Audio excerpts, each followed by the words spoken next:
these really long striped pheasant tail feathers. Those are from farms in Vietnam and Cambodia. Each individual feather piece costs $25. And sometimes you'll see individual masqueraders having over 200 pieces on their backpack. And just imagine how much money he spent on that one backpack. Wow. Yeah, but those are very carnival, this is what they love. And so they save up for that one costume, right?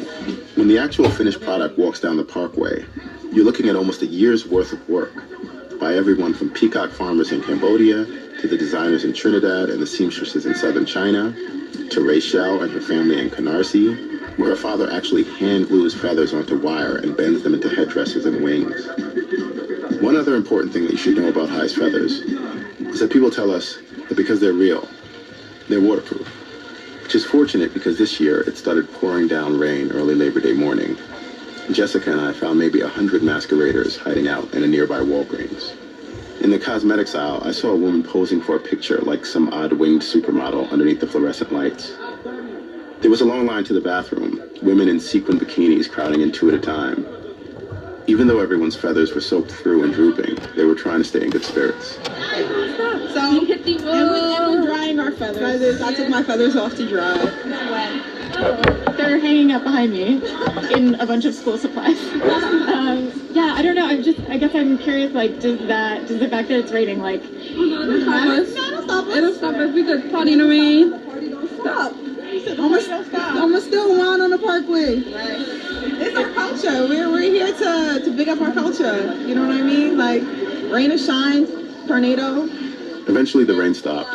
People put on their damp costumes and rejoined the parade. Mass players pay hundreds of dollars to join mass bands. For their money, the masqueraders get a costume, food and drink, and a chance to dance behind a truck with an obscenely loud sound system. The folks at Ramajay, they said the number of masqueraders has been dropping over the years. This is Darryl Cox. He designs costumes for Ramajay. He was wearing a jewel-encrusted ski mask at the time.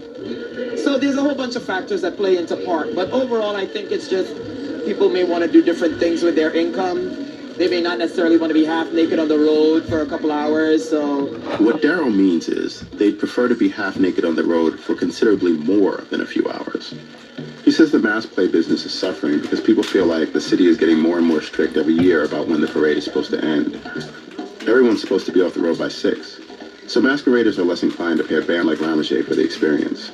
Like one of our biggest battles is, why should I spend $600 for a costume in New York when I can spend that on a flight and go to St. Lucia or go to Jamaica or go somewhere else and play mass there?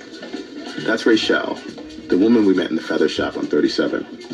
She founded Ramajay about a decade ago and turned it into the family business.